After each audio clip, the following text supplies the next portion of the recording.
Hello everyone, मेरा नाम है पीटर पाकर और आप देख रहे हैं मैग्नेटन क्लासेस।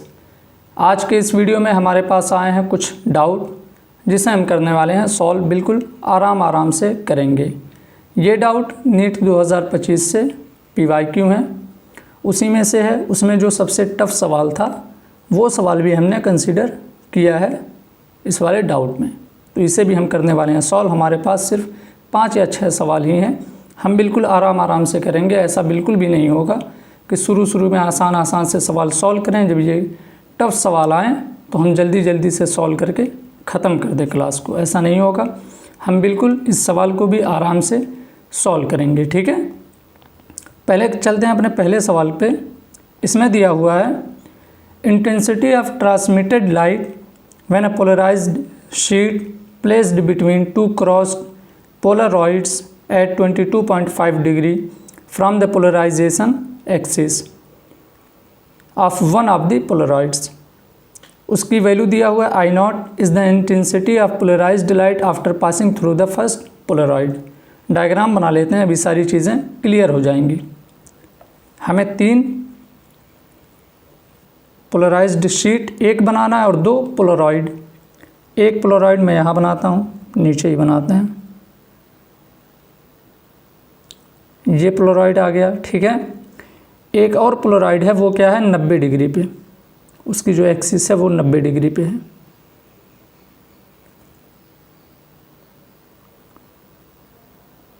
ये दूसरा पोलरॉइड हो गया और ये दोनों एक दूसरे से 90 डिग्री पे हैं, ठीक है। यानी अगर पहला कुछ ऐसे है तो दूसरा कैसे है, ऐसे, ठीक है। तीसरा जो है पोलराइज्ड शीट इन दोनों के बीच में रखा गया है और वो कुछ इस तरीके से है कि पहले वाले से ये है पहला, ये है दूसरा। पहले वाले से 22.5 डिग्री का एंगल बना रहा है, यानी कुछ इस तरीके से टिल्टेड है, ठीक है।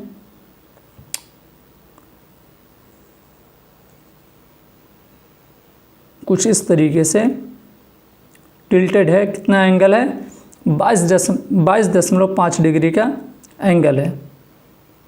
अगर मैं साइड में समझाना चाहूँ तो कुछ इस तरीके से है। ये पहला है, ठीक है, ये दूसरा है और तीसरा कुछ इस तरीके से है। जो पहले वाले से 22.5 डिग्री का एंगल बना रहा है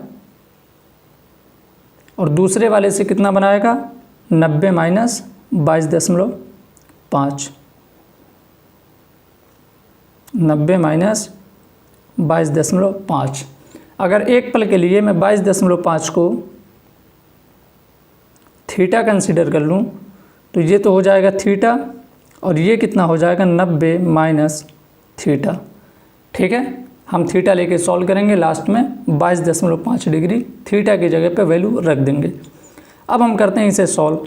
हमें दिया हुआ है क्वेश्चन में ही कि I0 जो है वो intensity of polarised light after passing through the first polarised, यानी यहाँ पे जो ट्रांसमिटेड लाइट है यहाँ पे उसकी इंटेंसिटी कितनी है I0। ये चीज़ हमें दिया है और इसी के फॉर्मेट में हमें आंसर भी बताना है, ठीक है। वो इस पोलराइज्ड शीट से पार होगी, कुछ इस तरीके से पार हुई और यहाँ पे भी आके फिर इंटर करेगी।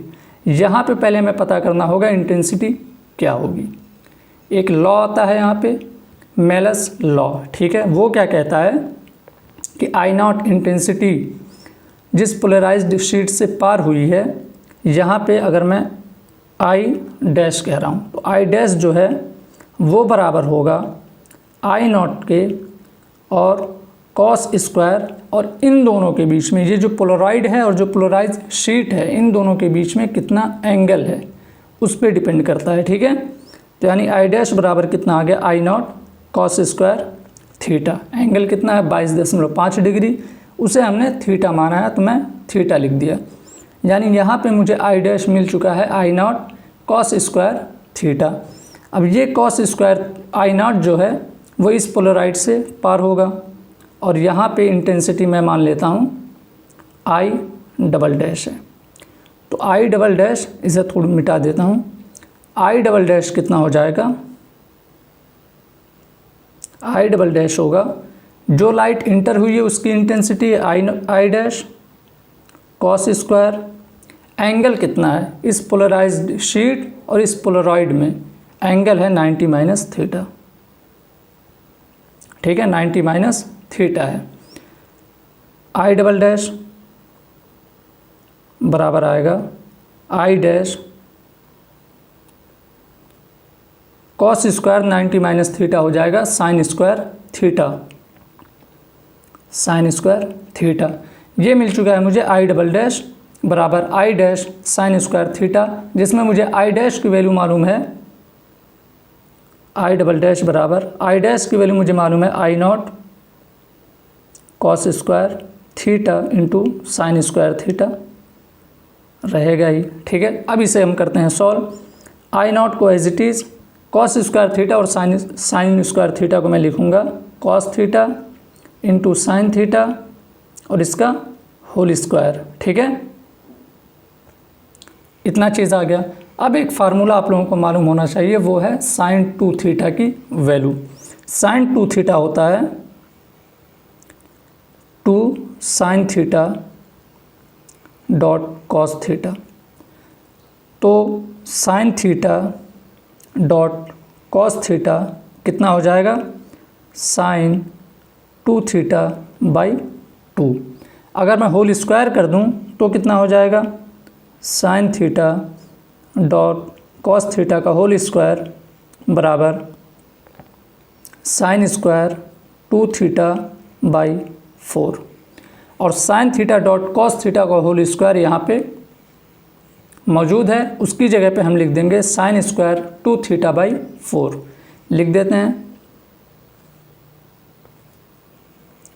चलो आई डबल डैश आई नॉट, इसकी जगह पे मैं लिखूँगा साइन स्क्वायर 2 थीटा बाई 4, ठीक है। अब मैं थीटा की वैल्यू रख देता हूँ, आई डबल डैश बराबर I nought by 4 into sine square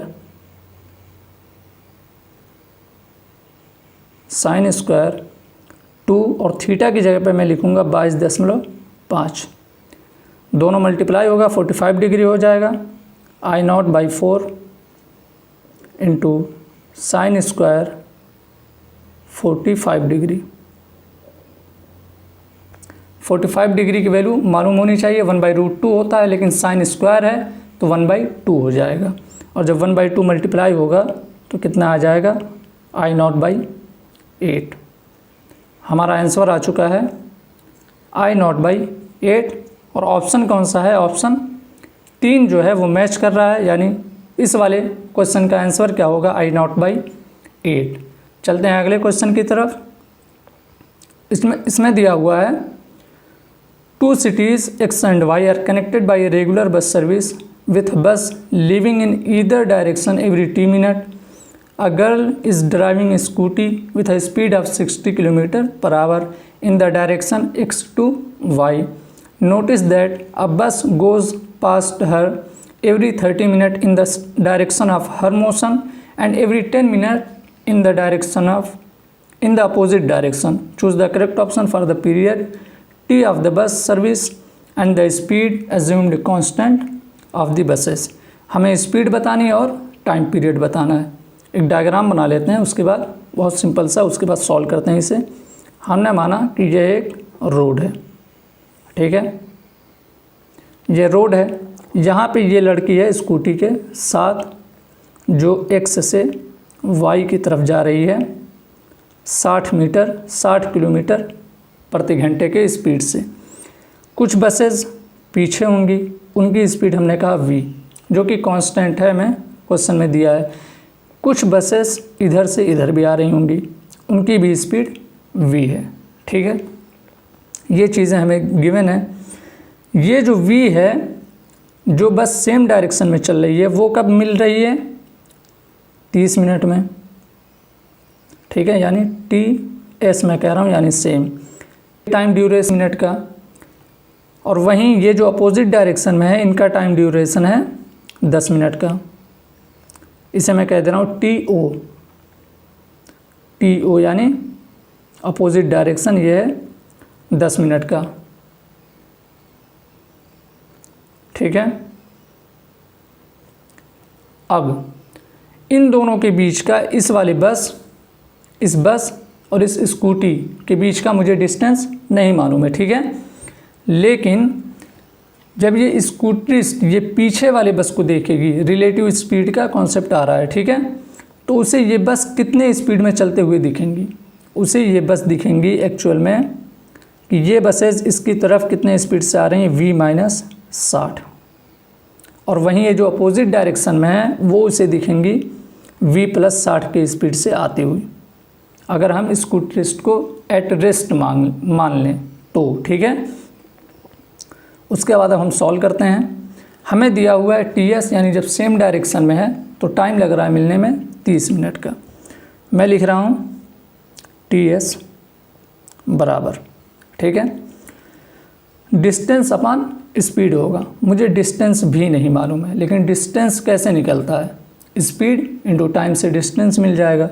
तो डिस्टेंस की जगह पे मैं लिख देता हूँ स्पीड इंटू टाइम, जो कि स्पीड है v जो हमने सपोज किया है, और टाइम t क्या है, घंटे में है, क्योंकि स्पीड भी किलोमीटर प्रति आवर में है, तो t जो आएगा हमारा फाइनल आंसर वो आवर में ही आएगा। और नीचे कितना आएगा, स्पीड कितनी है, v-60। TS कितना है हमारा, 30 मिनट, 30 मिनट यानी आधा घंटा, यानी 1/2 घंटा। मैं डायरेक्ट लिख देता हूँ 1/2 v/v-60। इसे सॉल्व करेंगे, v-60 बराबर 2vt या फिर tv, ठीक है। इसे फर्दर सॉल्व करेंगे तो आ जाएगा -60 बराबर 2t-1 इंटू v, और मैं इसे कह दे रहा हूँ इक्वेशन 1। इक्वेशन 1 मुझे दो चीज़ें पता करनी है, v पता करना है और t पता करना है। मैं इन दोनों में एक रिलेशन इस्टेब्लिश कर लिया। दो चीज़ें अननोन हैं तो एक इक्वेशन से सॉल्व नहीं होगा, मुझे कम से कम 2 इक्वेशन चाहिए। तो एक और इक्वेशन बनाने की कोशिश करता हूँ, और अब की बार लूँगा TO यानी अपोजिट डायरेक्शन वाला। तो TO बराबर क्या हो जाएगा, वही स्पीड इंटू टाइम से आ जाएगा डिस्टेंस। इसकी भी स्पीड v है और टाइम कितना है, t है, divided by speed, distance upon speed. इसकी स्पीड है v+60। TO जो है वो है 10 मिनट यानी 1/6 आवर।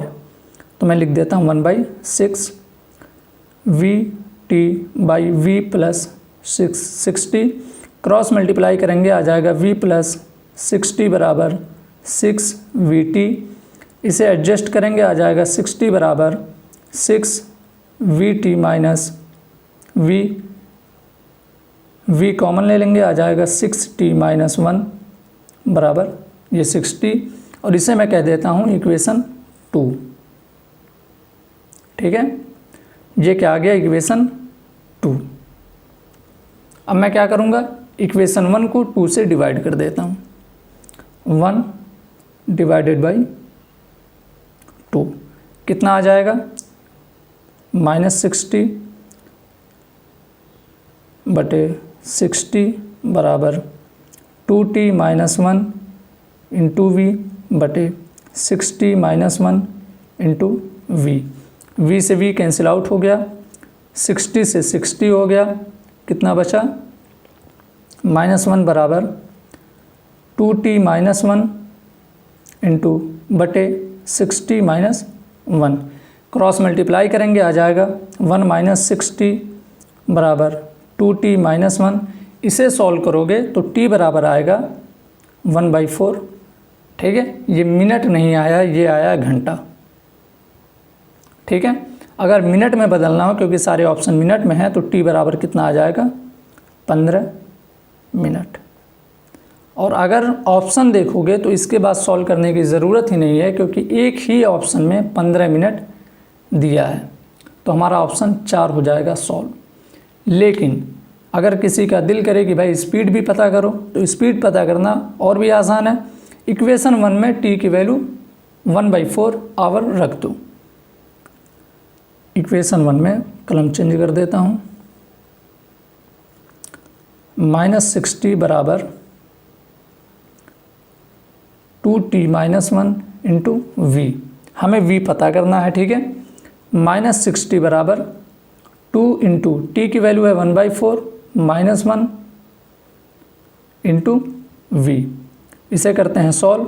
तो -60 2/4 होता है 1/2, 1/2 में से -1 होगा तो आ जाएगा -1/2 और इंटू वी, माइनस से माइनस कैंसिल आउट हो जाएगा, 2 इधर आके मल्टीप्लाई हो जाएगा, वी बराबर आ जाएगा 120 किलोमीटर पर आवर। हमारा दूसरा भी यानी स्पीड भी उसका मैच कर चुका है 120 किलोमीटर पर आवर। इसी के साथ होता है हमारा दूसरा भी सवाल कंप्लीट। तीसरे पे चलते हैं। ये वही सवाल है, 2 बार आ गया, ठीक है, 2 बार आ गया, ये आंसर होगा इसका, ठीक है। तीसरे सवाल पे आ गए। इसमें दिया हुआ है कि sun rotates around its centre once in 27 days. What will be the period of revolution if the sun were to expand to twice its present radius without any external influence, ठीक है। Assume the sun to be sphere of uniform density, यानी हमें सन को assume करना है कि सन एक solid sphere है, ठीक है। सन को हम एज्यूम करेंगे सॉलिड स्फीयर, ठीक है। हमें टाइम पीरियड से रिलेटेड चीज़ें पता करनी है, तो हम सॉलिड स्फीयर की मोमेंट ऑफ इनर्शिया क्या होता है 2/5 mr² about its own axis, ठीक है, होता है 2/5 mr²। अब हम सॉल्व करते हैं इसे, लेकिन उससे पहले ये चीज़ जो मैं हाईलाइट किया हूँ विदाउट एनी एक्सटर्नल इन्फ्लुएंस, जब ये चीज़ होता है कोई एक्सटर्नल इन्फ्लुएंस नहीं होता है तो एंगुलर मोमेंटम कांस्टेंट होता है, यानी I1 ω1 बराबर होगा I2 ω2 के, ठीक है। I1 कितना होगा, I1 ω1 मैं पहले वाले को कंसीडर कर रहा हूँ, ठीक है। उसके बाद जब रेडियस डबल हो गया तो I2 ω2। I1 कितना होगा 2/5 mr² और ω1 को ऐसे ही रहने देता हूँ।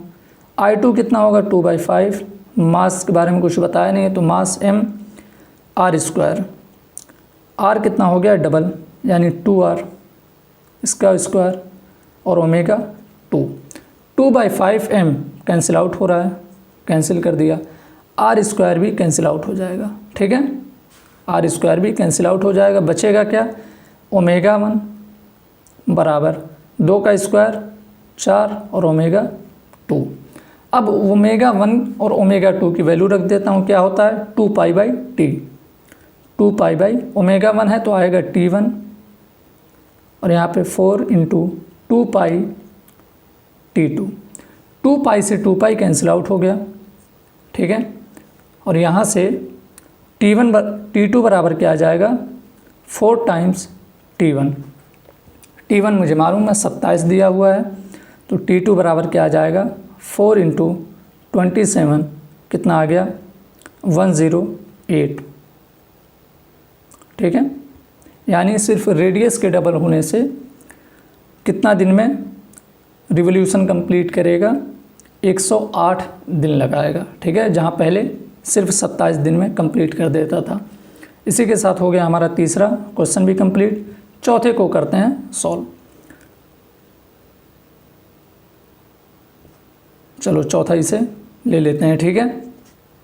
तीसरा हो गया, ये हो गया सवाल, ये कॉपी हुआ है, इसे करते हैं सॉल्व। पहले इसे कर दिए, इसे भी कर लेते हैं सॉल्व, ठीक है। चौथा, क्योंकि सबसे लास्ट में मैं इस सवाल को कंसीडर करूँगा। अब ये सवाल आ गया हमारे पास, इसमें दिया हुआ है a model for quantized motion of an electron in a uniform magnetic field state the flux passing through the orbit of the electron is nh/e, where n is an integer, h Planck constant, e magnitude of electron charge. According to model, the magnetic moment of an electron in its lower energy state will be, m क्या है mass of the electron है। इसे solve करते हैं। हमें दिया हुआ है कि फ्लक्स जो है वो किसके बराबर है nh/e के। फ्लक्स लिखते हैं, फ्लक्स होता है B यानी मैग्नेटिक फील्ड इनटू एरिया। ये चीज़ हमें फ्लक्स से दिया हुआ है NH/E, ठीक है। N की वैल्यू एकदम लास्ट में रखूँगा, B और A क्या हो गया एरिया, एरिया हो जाएगा पाई आर स्क्वायर, क्योंकि हमें क्वेश्चन में दिया हुआ है ऑर्बिट, ऑर्बिट यानी सर्कल, सर्कल का एरिया होता है पाई आर स्क्वायर। इसे सॉल्व करते हैं तो लिखेंगे आर स्क्वायर बराबर NH/पाई BE। ये आ चुका है आर स्क्वायर की वैल्यू NH/पाई BE, ठीक है। अब उसके बाद हम देखते हैं और क्या चीज़ हमें पता चल सकती है। A model for quantized motion of electron in uniform magnetic field orbit, ठीक है। प्लैंक कांस्टेंट इतना दिया हुआ है। अब एक चीज़ बताओ, चार्ज है यानी इलेक्ट्रॉन है, वो क्या कर रहा है, ऑर्बिट में घूम रहा है, ठीक है, यानी एक सर्कुलर ऑर्बिट में घूम रहा है कुछ ऐसे। तो जब कोई चार्ज पार्टिकल किसी सर्कुलर ऑर्बिट में घूमता है एक एक्सिस के थ्रू, कितने ओमेगा से, ये चार्ज है Q, तो ये करंट प्रोड्यूस करता है, वो होता है I बराबर Q⍵/2π, ठीक है। हमें पता करना है मैग्नेटिक मोमेंट, मैग्नेटिक मोमेंट जिसे मैं म्यू से डिनोट करता हूँ, ठीक है। ये होता है I इंटू A, A क्या है एरिया, I क्या होगा QW/2π और A क्या हो जाएगा पाई आर स्क्वायर, क्योंकि सर्कुलर ऑर्बिट है, ठीक है। अब मैं क्या करता हूँ, Q नहीं, चार्ज जो है वो असल में इलेक्ट्रॉन है, तो Q की जगह पे मैं लिख देता हूँ E, ओमेगा को मैं लिख देता हूँ V/R, क्योंकि V बराबर होता है R ओमेगा, तो ओमेगा की जगह पे मैं लिख सकता हूँ V/R, तो यहाँ पे V और नीचे आ जाएगा R, ठीक है। ओमेगा की जगह पे V/R आ गया इंटू पाई आर स्क्वायर। मुझे दिख रहा है पाई आर से पाई आर कैंसिल हो गया, ठीक है।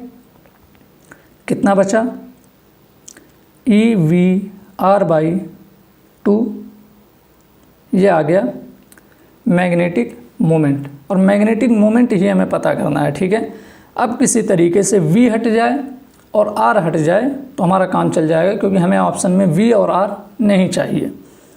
एक काम करते हैं, ऊपर नीचे मास से मल्टीप्लाई कर देते हैं, मास ऑफ द इलेक्ट्रॉन से, तो E/2m और यहाँ आ जाएगा mvr, ठीक है। E/2m आ गया mvr।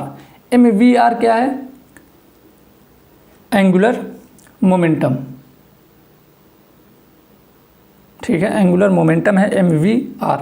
इतनी चीज़ें आ चुकी हैं हमारे पास। अब हम चलते हैं एक दूसरी तरफ से, किसी तरीके से v और r को हटाने की कोशिश करते हैं। कैसे हटाएंगे, देखो, चार्ज पार्टिकल है वो सर्कुलर ऑर्बिट में घूम रहा है, यानी कोई ना कोई सेंट्रीपिटल फोर्स भी लग रहा होगा।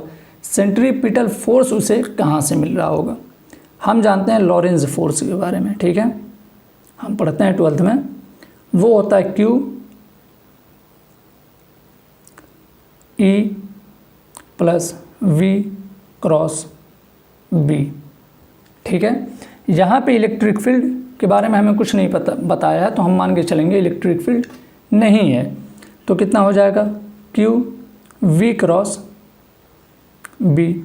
अगर हम सिर्फ मैग्नीट्यूड लें तो F बराबर आ जाएगा QVB, ठीक है।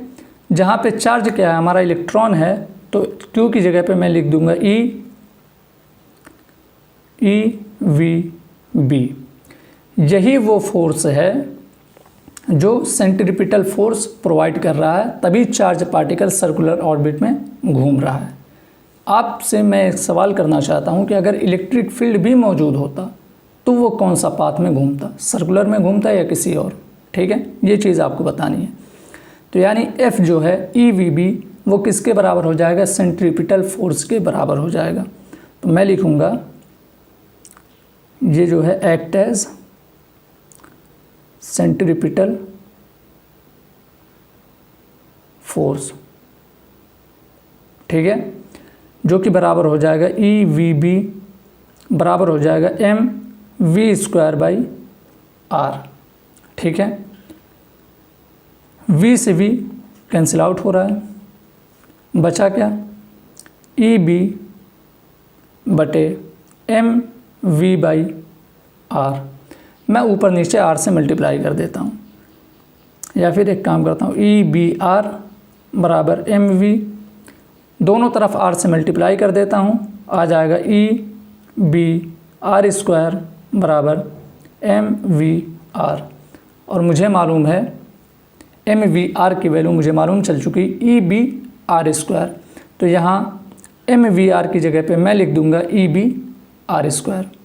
अभी भी r रहेगा लेकिन r अभी एलिमिनेट हो जाएगा, ठीक है।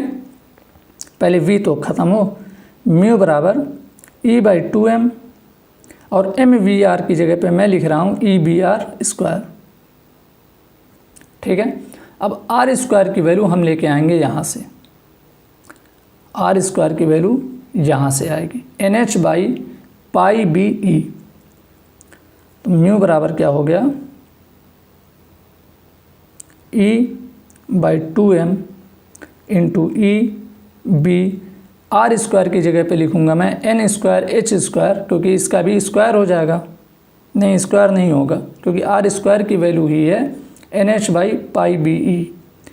तो डायरेक्ट आएगा NH/πBE। अब देखो क्या क्या कैंसिल आउट हो रहा है, E से E, B से B और कुछ नहीं हो रहा है, ठीक है। बचा क्या म्यू बराबर NHE/2πm। अब ऐसा कोई ऑप्शन नहीं है जिसमें n है, और n होना भी नहीं चाहिए क्योंकि हमसे पूछा ही गया है लोवेस्ट एनर्जी स्टेट, यानी n बराबर 1 लेना है, ठीक है। For lowest energy state n बराबर आ जाएगा 1, यानी म्यू बराबर क्या आ गया HE/2πm, और यही हो गया हमारा फाइनल आंसर HE/2πm, यानी ऑप्शन 2 हमारा करेक्ट है, ठीक है। आखिरी सवाल पे चलते हैं, इसे भी सॉल्व कर चुके हैं। इस आखिरी सवाल पे चलते हैं। इस आखिरी सवाल के हज़ारों वीडियो अवेलेबल होगा। मुझे नहीं मालूम ये सवाल मुझसे क्यों पूछा गया है, मेरी नॉलेज चेक की जा रही है या फिर शायद वो हज़ारों वीडियो से आप संतुष्ट नहीं हैं, ठीक है। खैर जो कुछ भी हो, आपने पूछा है तो मैं बता रहा हूँ, ठीक है। इस सवाल में हम थोड़ा सा अलग तरीके से हम प्रेशर को कंसीडर करके इसे सॉल्व करने की कोशिश करते हैं, क्योंकि मैं जहाँ तक जानता हूँ most of the teacher force वाले कॉन्सेप्ट को यूज करके इसे सॉल्व किए हैं, ठीक है। उसमें क्या होता है, ऊपर की तरफ आ जाता है SL sin theta plus d theta भी आता है, नीचे की तरफ आ जाता है SL sin थीटा, और नीचे की तरफ वेट भी आता है। इक्विलिब्रियम पे दोनों को बैलेंस करते हैं फिर सॉल्व करते हैं, ठीक है। थोड़ा सा लंबा प्रोसेस लगता है मुझे, वो मैं प्रेशर से सॉल्व करके दिखा रहा हूँ। मैं क्या करता हूँ, लिक्विड है ये, सवाल सबने पढ़ा ही होगा, ठीक है। मैं डायरेक्टली सॉल्व करता हूँ। यहाँ पे एक पॉइंट कंसीडर किया, यहाँ पे एक पॉइंट कंसीडर किया, और ये दोनों पॉइंट मैं मान रहा हूँ कि बहुत करीब करीब हैं, ठीक है, बहुत दूर दूर नहीं है जैसा मैं दिखा रहा हूँ। असल में ये दोनों पॉइंट बहुत करीब करीब हैं, ठीक है। यहाँ पे लिक्विड है तो कुछ ना कुछ प्रेशर होगा P1, और यहाँ पे भी P2, ठीक है। अब इसे मैं कुछ इसमें छेड़खानी करता हूँ। देखो यहाँ पे मिलाया, यहाँ पे मिलाया, और इसे हॉरिजॉन्टली भी एक लाइन खींच दिया। अब मुझे यहाँ पे एक ट्रायंगल जैसा बनता हुआ दिख रहा है, अगर आपको दिख रहा हो, एक ट्रायंगल जैसा बनता हुआ दिख रहा है। इसे मैं बाहर निकालता हूँ और फिर बनाता हूँ इसे। देखो कुछ ऐसे,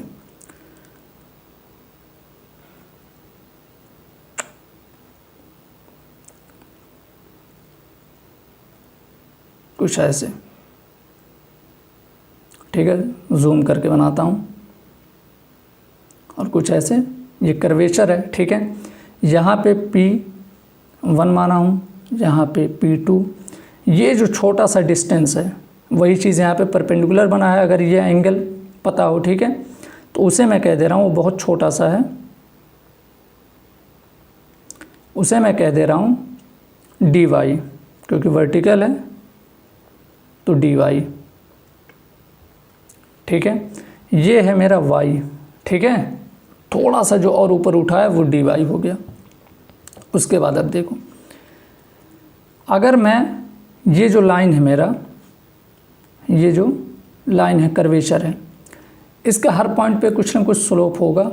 ऑब्वियस सी बात है, हर लाइन की होती है। ठीक है, किसी का कांस्टेंट होता है, किसी का वेरिएबल होता है, पर होता तो है सभी का। तो स्लोप कैसे लिखते हैं? स्लोप लिखते हैं dy बाई dx से। मैं स्लोप लिखूँगा dy बाई dx। ये क्या आ गया? स्लोप। स्लोप से असल में मुझे कोई फ़ायदा मिलने वाला नहीं है। इस चीज़ को मैं एक बार और डिफ्रेंशिएट करूँगा, यानी स्लोप को मैं एक बार और dx के रिस्पेक्ट में डिफ्रेंशिएट करूँगा, तो मुझे एक काम की चीज़ मिलेगी और वो है कर्वेचर। ठीक है, कर देता हूँ। पहले मैं डिफ्रेंशिएट करूँगा इसे dy बाई dx एक बार और। किसे? स्लोप को। स्लोप क्या है? dy by dx। तो इससे मुझे क्या मिल जाएगा?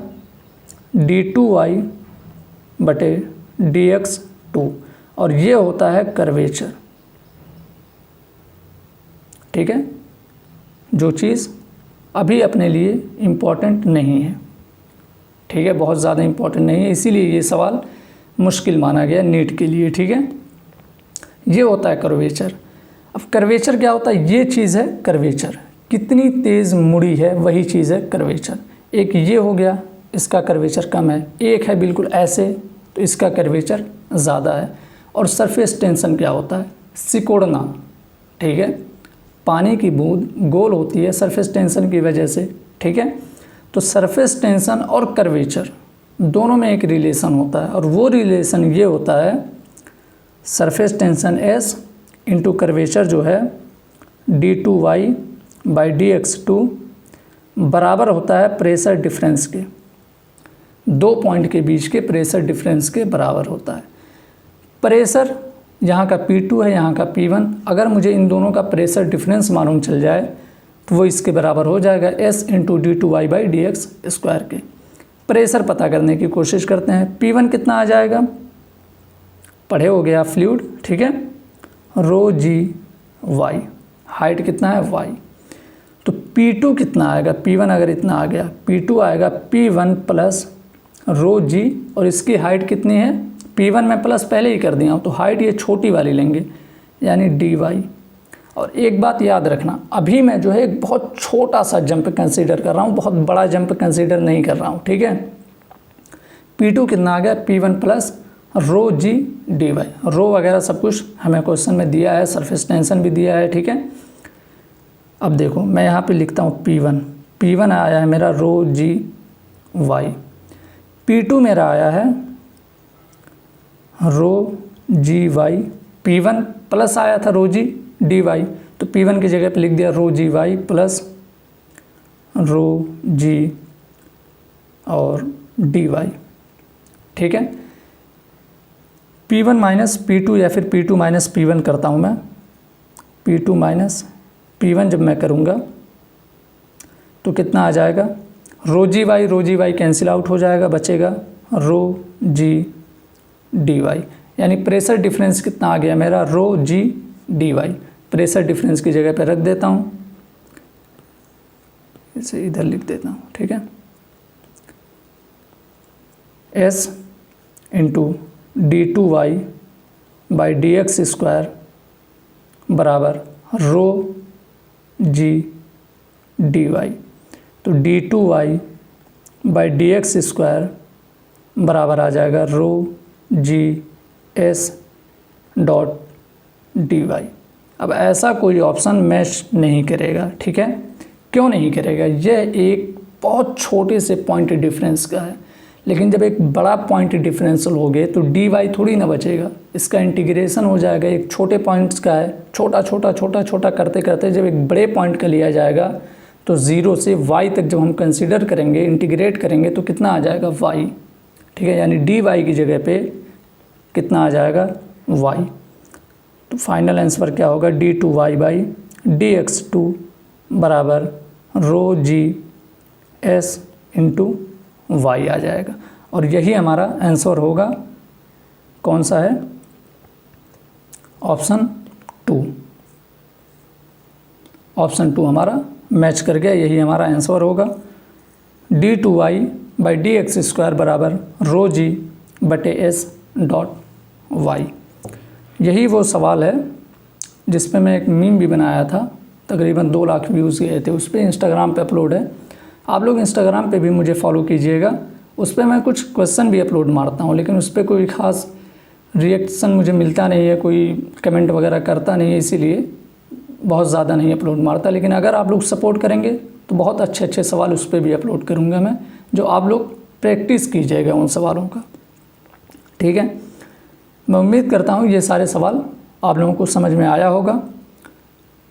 अगर कोई और डाउट हो तो आप मुझे टेलीग्राम, इंस्टाग्राम या फिर व्हाट्सएप पे जो जुड़े हुए हैं व्हाट्सएप पे भी मैसेज कर सकते हैं।